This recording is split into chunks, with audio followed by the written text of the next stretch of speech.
Hey, you guys, this is Kat Harvey from Success Not the Less. I'm super excited to be here today with a guest who needs no introduction. He is the author of My Father's House. Please welcome Mr. John Conyers III. How are you?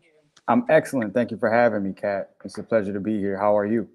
I'm doing amazing. I don't want to take too much of the time today, but can you talk about the reasons why you decided to have this wonderful book published? And you have so many people who have written about your father. I mean, Senator Bernie Sanders, Congresswoman Maxine Waters, uh, Don Peoples Jr., Harry Belafonte. So many people hmm written to this amazing book. Can you talk about that? Yeah. To be completely transparent, I never wanted to write a book. Um, like it wasn't on my big board or like a dream of mine. What ended up happening was the book was supposed to be my father's book, and he ended up passing away.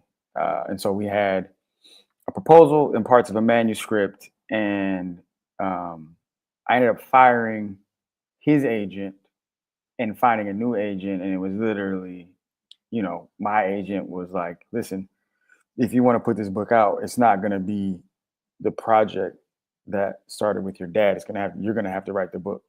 And that's kind of how I ended up putting it together. I signed a book deal with HarperCollins at the end of 2023, and the rest is, as they say, is history. Wow, that's awesome. So, what can you say about the young people who are passionate about change but skeptical about politics as the vehicle for it? A lot. I think a lot of times, like I just saw it today, like a young person said um, that they want less government and more democracy. But governments nor democracy are these entities or things that are separate and apart from people. They don't function, right? They own governments and democracy, and whether it's fascism, democracy, communism, socialism, whatever it is, they only function with people, right? And so if you're skeptical of politics or you're skeptical of politicians, that can be valid, but all all governments are and all politicians are elected people to represent people. So if you don't like your representation, then you have to organize your friends and your family to put in representation that you like. And that representation could very well be you. I think part of the challenge that we face and the disillusion is that like so much of the world we live in has been shaped by and into what other people wanted it to be. So as long as you're on the sideline saying, well, I don't, and it's not unjustified, right? But as long as you're on the sideline and you're not in the act of or in the practice of shaping America or wherever you live into the way you want it to be, it will always be opposed to some extent to what you think it should be. So that's what I would say. You got to get engaged. Wow. So, writing My Father's House required you to visit some very personal moments. What was the hardest chapter to write, and what healed you as a result? Oh, a chapter about my mom was probably the hardest to write. Um, yeah, I think the chapter about my mother was easily the hardest to write. I think I agonized over that just because, like, especially in the Black community, mothers are so sacred. Um, but I think in the same way that Black people writ large have been done a disservice by being characterized as like these magical people that don't feel pain and don't like, that's how we are characterized. So we're in the same way dehumanized because of that, right? I agonized over that chapter about my mother because we hold the Black mother to be sacred, right, in our community, right, to the extent that like oftentimes we talk about them as if they can do no wrong, when in reality sometimes they are the source of our greatest trauma if we're having an honest conversation. And I can't tell my story without talking about the trauma my mother inflicted upon me. And I understand, like, as someone who's been in therapy since I was like 8, like I am very sympathetic and empathetic to like why she is the way she is, but that doesn't change the truth of my experience. And so it was very difficult for me to navigate being honest while also protecting her because I'm sharing something that like someone on the outside could read and say Monica Conyers is fucked up. Oh, are we allowed to cuss? I'm sorry. My bad. My bad. It's all good. My bad. My It's fault. this is safe space. I was like, woo, okay. No, but so It's all someone on the good. outside could say Monica Conyers is messed up. I don't see my mother that way. I see my mother as a flawed human being, and I also am, like I said, sympathetic and empathetic to the things that like she shared with me, the things that she doesn't know that I know that family members have shared with me. Like I understand, but I also can't lie about what happened to me. And so I really was, I mean, I talked to my editor about that chapter. I sent that out to friends. Like that's a chapter that probably got edited the most, to try to do as little harm as possible because again, I live and have always never known a life that wasn't public. And so all of this stuff is cannon fodder and stuff that can be used against me at some point if someone chooses, right? Or used against my mom if someone chooses. And I also don't want that. So I think that was probably the most difficult chapter. Wow. So, how do you define public service in today's world when authenticity often clashes with politics and perception? You can't be married to the outcome, right? Like I think Mm, public service, if you are a public servant, that is whether you're an elected official or not. Um, I think especially because of social media and television and all the things, we are very much consumed with outcomes and the final product when you like success is born out of failure and missteps and learning on the journey and learning along the way. And so if you're interested in public service, I would say just be committed to the journey, right? Fall in love with the journey. That's the best thing. That's the best thing I can say to you. Cause like I think we are getting back to a place I think where authenticity resonates more than like being super media trained and saying the right thing all the time, but like demonstrating a real human experience. I think that is far more impactful these days than than the person who has done all the right things and went to all the right schools. I think actually that's part of the problem because we elect people that don't have any real world experience. We just say, "Oh, well, they went to Harvard, or they went to you know I don't know, Yale or whatever the prestigious school in your area is. And they graduated and they did, and it's like, man, okay, cool. But what do they know about like actual real life? What do they know about, having to sit like, oh, I'm not going to get this thing because I got to make sure I make it mm, to this, right? I was just driving around coming from an event.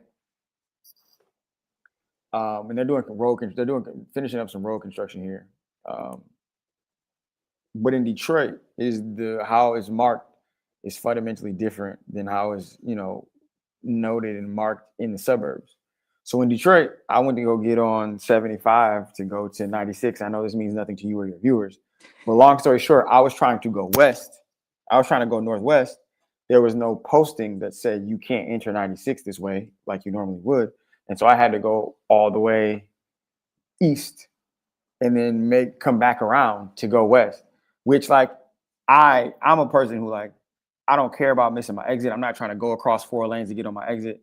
The point of that story is for people that live in Detroit where the median income is $32,000 before taxes. So most people are living below the poverty line. Our median rent is $2,100. That's over half their rent, right? If you're mm. living check to check, that 3 miles out of your way when you don't have a posting about, oh, this is closed, when like I'm trying to make every mile per gallon count. That could be the difference between someone making it to their next paycheck or having to borrow money that puts them in a messed up position, right?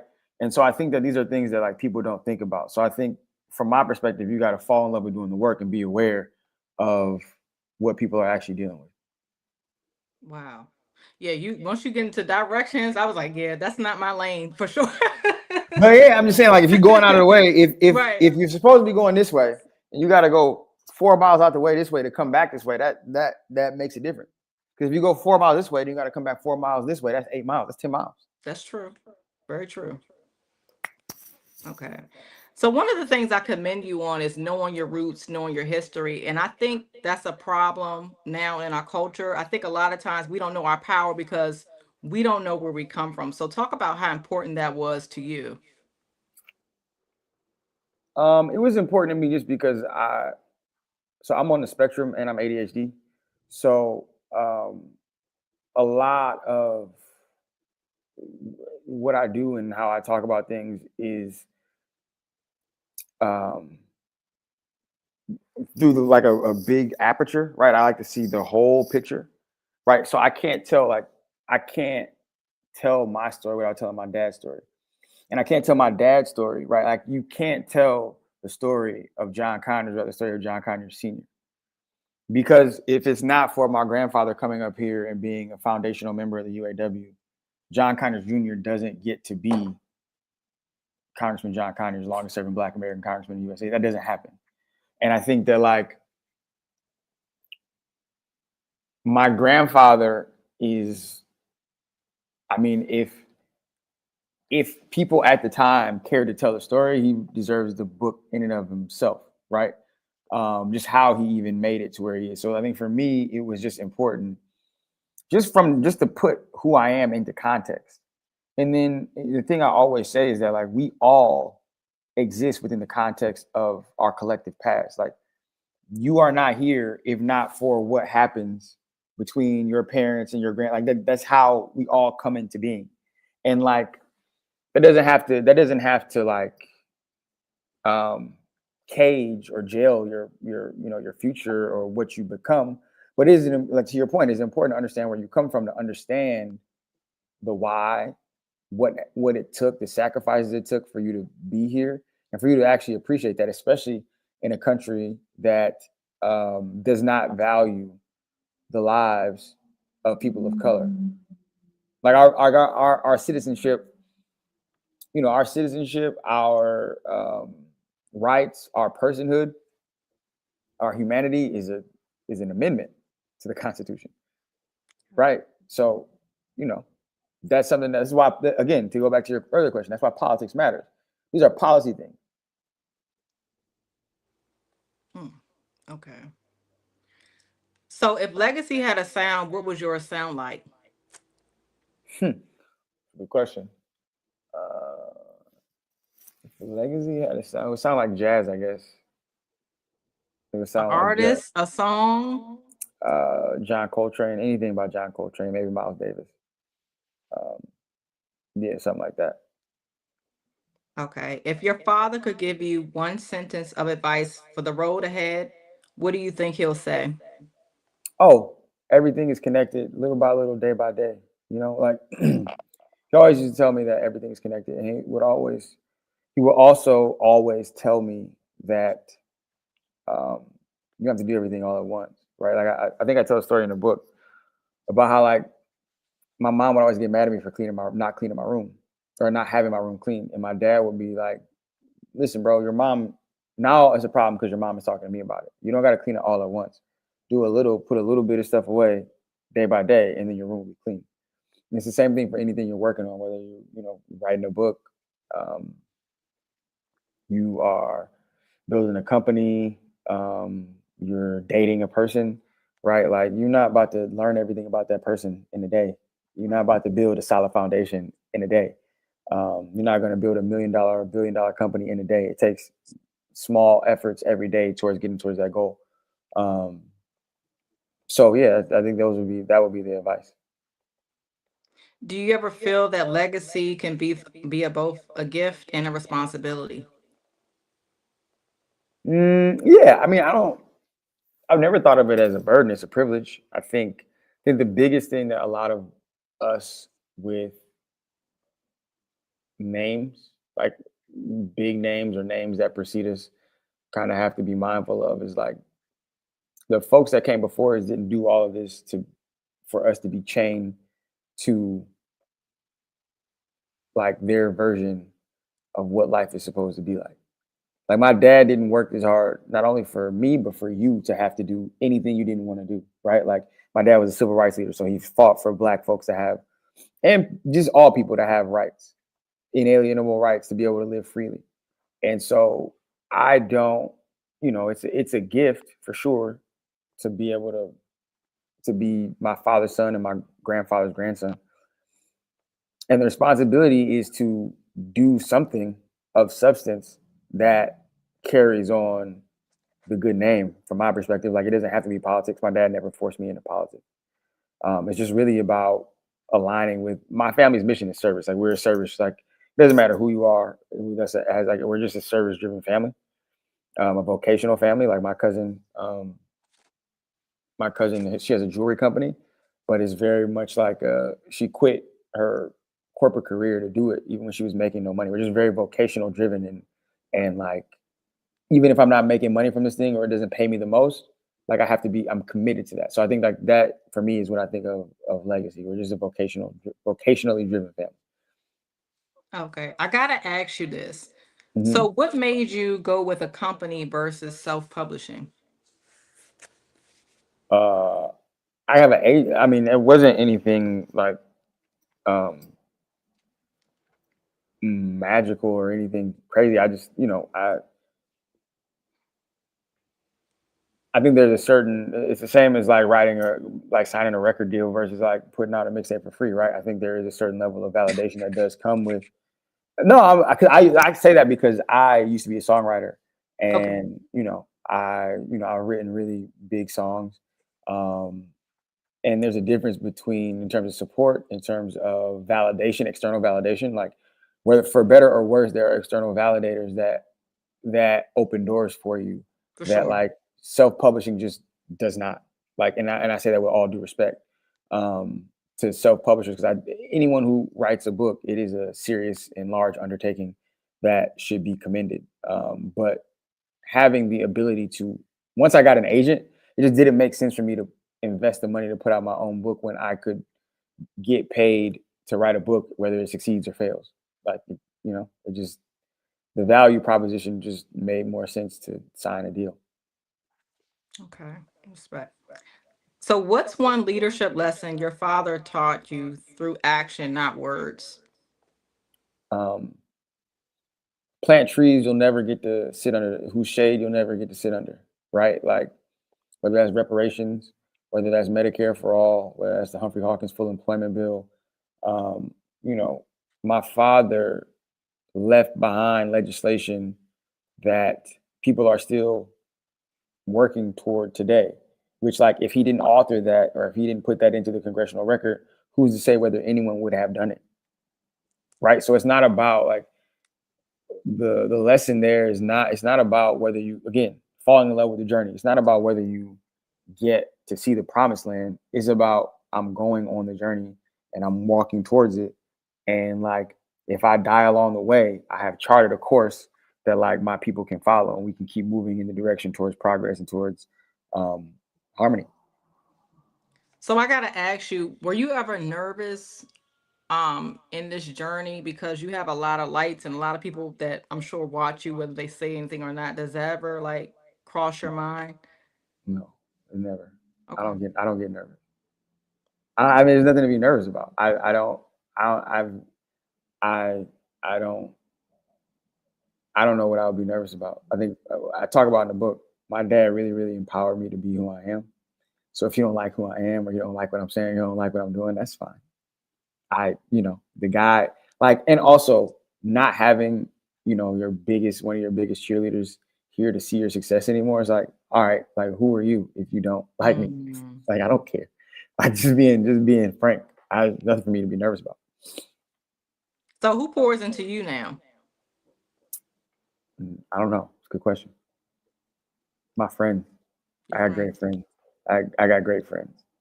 Friends for, most of my friendships are, wow, at this point, almost 20 years old, probably more. So I don't really, I have great friends that have been with me for a very, very long time.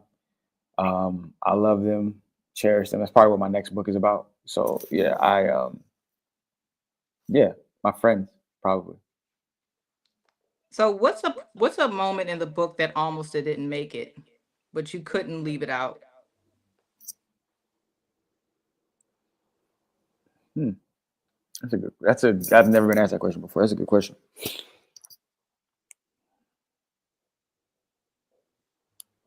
Hmm. Trying to think about how to tell it, because it's in the book, but it had to get fixed. It had to get like edited down. Um,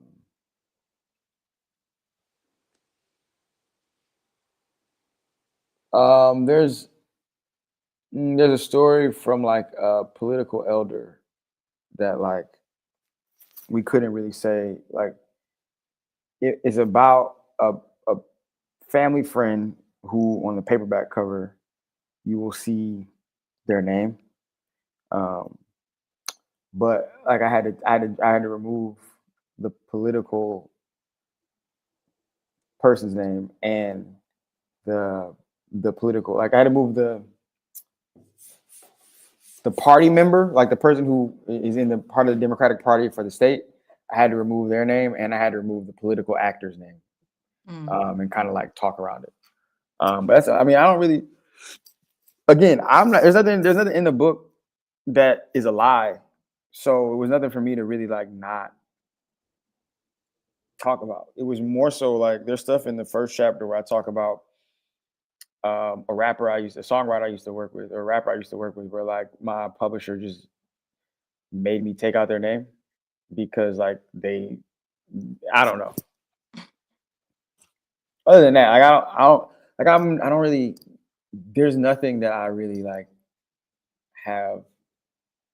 I'm very confrontational. Like I'm not looking for confrontation. Like I'm not looking for a fight, but I'm also not opposed to it. Like I don't like it, and Okay. I also challenge. Like my thing is like I challenge. Like if you tell me I'm lying, because I'm not lying, so you're just mad that I'm telling the truth. And Mhm. if you wanted me to say something better, then you should have behaved in a better way. And that goes for me. Like I'm not like I also welcome people to criticize me, and like if I mess up, like I'm happy to be held accountable. Um, my girlfriend actually that's like the thing that she says about me like the one of the number one thing that I like about you is that like when you're wrong you will say I'm sorry babe.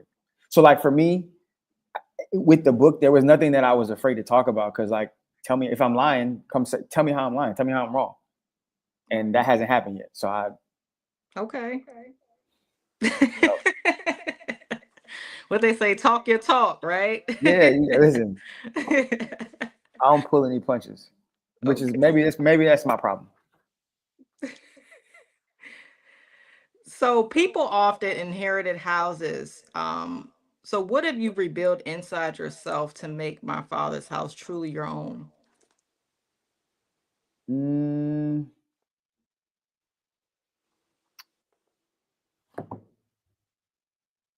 you mean like the actual house or what are you referring to? Is this a metaphorical question? Yes, it is. Author. Um, no, I think um,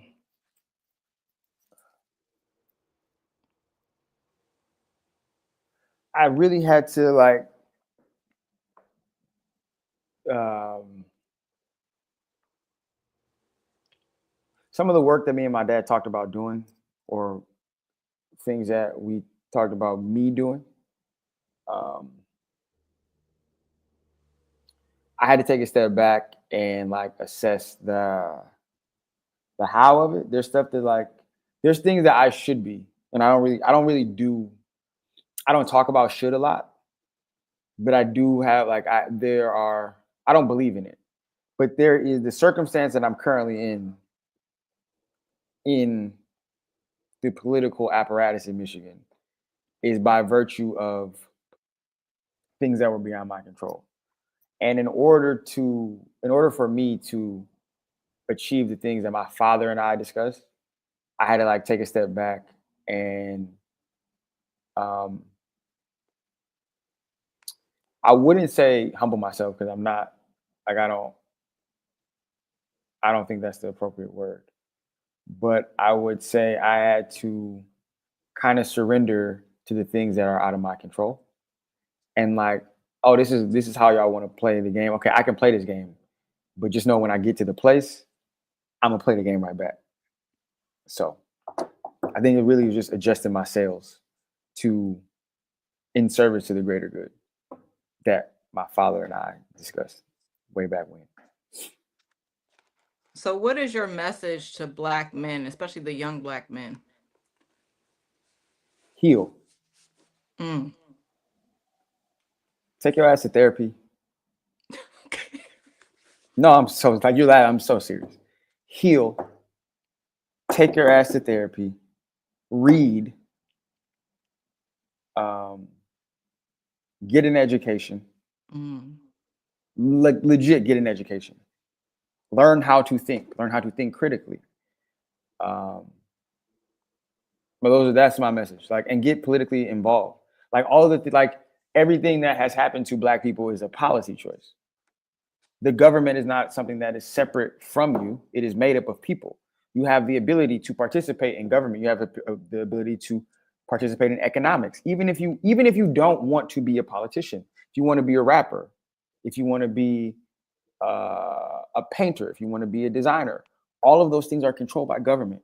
Congress controls the royalty rates that get paid to rappers, to singers, to producers. Congress decides how much you make when your song plays on the radio, how much you make when your song is on title. Like all of the Congress controls that. If you design a sneaker and it gets ripped off in China or Japan or Indonesia or Europe, Congress is the entity that says your intellectual property cannot be stolen and then resold under a different name on American soil or abroad. That is policy. So it is important for us to understand and get educated on how all of this works. And I'm not saying, here's what I'm not saying. What I'm not saying is that it's right. I'm saying it is what it is. And so if it is what it is, you have to make it into what you want it to be. Because this version of it was made into this version by someone else. So yeah, heal though. It's important. First, start with healing yourself. Okay. Last two things before we wrap up. So, what do you say to people right now in this current climate? Um, how can people not get depressed or feel like it's too late? Um, with everything that's going on right now. It's okay to be depressed. I don't. Hey, shit is depressing. I'm not gonna tell people not to. His shit is depressing for sure. I think, but in spite of that, you got to find happiness in those moments. You got to find community. You get recharged through community. What was the second part of the question? That was the first part. No, but I'm asking you what was the second part of the question. You asked me depressed. You said how can people not be depressed, and what was the second part? I don't. It was off the top of my head. I'm not gonna Oh, lie. okay. I think you said something about and what can they do to. I guess kind of what can they do to not, I guess, to not feel like there's no hope right now? Like, I what can mean, people it, do? it all like I would not dare to say. I would not dare to say things have been worse in America because I study. Um, I think things have definitely been worse for Black people in terms of rights, but in terms of the overall assault on the rule of law, I don't know that it's ever been worse. But what I would say to you is the book is not written, it is being written. Just like every day of our lives until we're no longer here, the book is still being written. And so every day you have a choice. And yes, it is depressing, but community is necessary. Community recharges your batteries, community gives you hope, and community can expand. And so when community expands, you have the ability to join forces to challenge and stand up to the people like the people in the current administration that make things feel depressing. And so that what I would say to you is take the time to feel depressed and also take the time to recharge. And once you recharge, use some of that energy on joy and also use some of that energy on shaping this place and fighting back. Wow. I'm clapping for the audience, right? No, it's so true. I really, because one of the audience actually submitted that question, so I want to make Mhm. sure I ask that before we get into our last question. So, what can people expect next from you? I'm running for state senate in the state of Michigan in Senate District 3. I'm working on another book. Um, Congratulations. I'm working on two other books, Mhm. actually. So yeah, thank you very much. I appreciate that. So if folks would like to support, by all means, I would love if you would, campaigns unfortunately are money driven. So please, by all means, donate to the campaign. I have not announced yet, so this is kind of like an exclusive thing. But yeah, that's what I'm doing next, and that's where the focus is. Awesome. Well, thank you so much for your time today. I always say Thank it's the one you. thing that we never get back. And thank you for supporting us. And of course, Of we got course. the lovely book. Thank Everybody, you. please go get your copy. And I'm definitely going to get you probably next year for a live look in person. I just started doing my live event, so I'm doing my first one coming up. So I would love to have you in person with the people, Absolutely. um, and I go would be from happy there. to. Yeah. Well, thanks for your time today. Thank you for having me, and you have a good evening. You too. Bye bye.